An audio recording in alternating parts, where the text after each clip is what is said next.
नमस्ते दोस्तों, साहित्य कोश के इस विशेष मंच पर आप सभी का हार्दिक स्वागत है।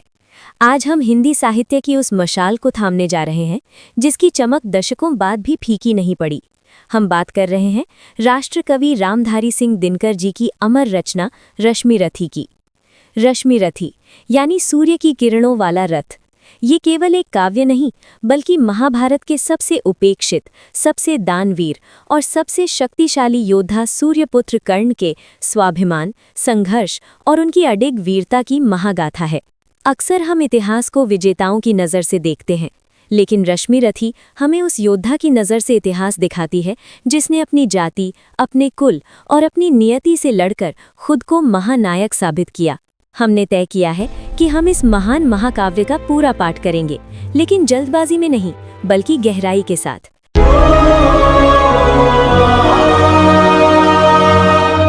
रथ के अश्व नहीं डेस्टिनी खींचे डोरे, अंधियारे कुल में सूरज की किरणें बोए। मैं रश्मि रथी हूँ, भाग्य से लड़ता हूँ, हर तीर पे अपना मान लिखता हूँ। रश्मि रथी।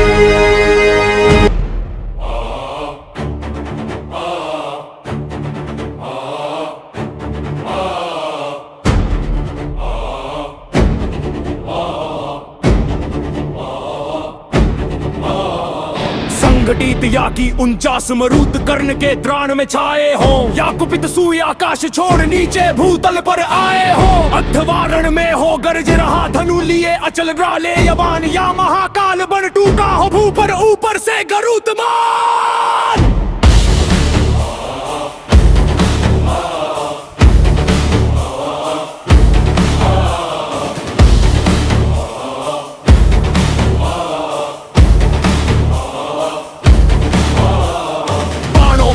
सपक्ष उड़े हो गया शत्रु दल खंड खंड, चल उठी कर्ण के पौरुष की कालानल सी ज्वाला प्रचंड। दिग्गज दराज वीरों की भी छाती प्रहार से उठी हार, सामने रिलय को देख गए गजराजों के भी पांव खड़ा।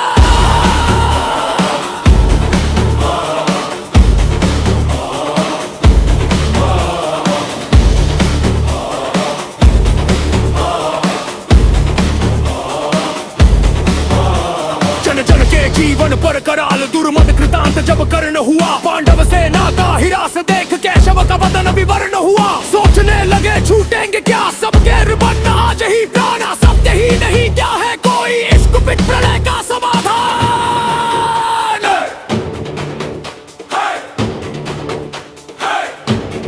है कहां पर, है कहां पर, है कहां पर, है कहां पर,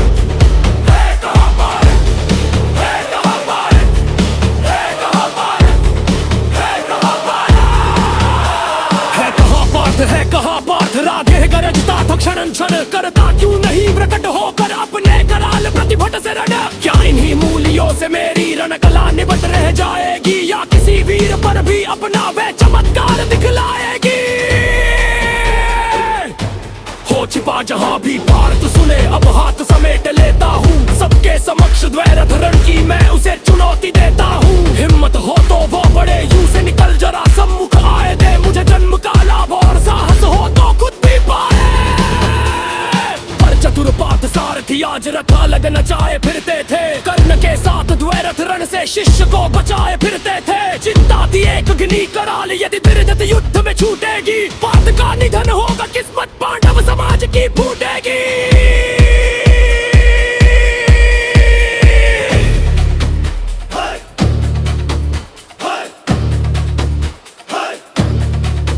नटनागर ने इसलिए युक्ति का नया योग संधान किया, एक घनी हवि अकेली एक घटोत्कच का हरि ने आह्वान किया। बोले बेटा क्या देख रहा, हाथ से विजय जाने पर है, अब सबका भाग्य एक तेरे कुछ कर तब दिखलाने पर है।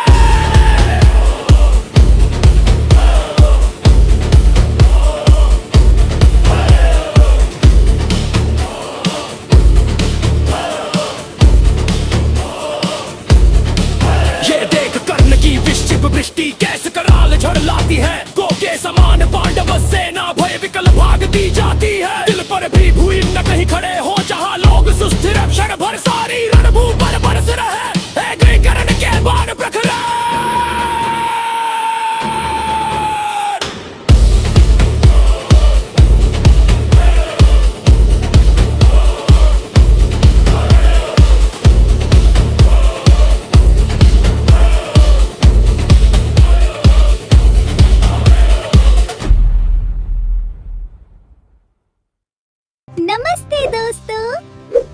चैनल को सब्सक्राइब करना न भूलें।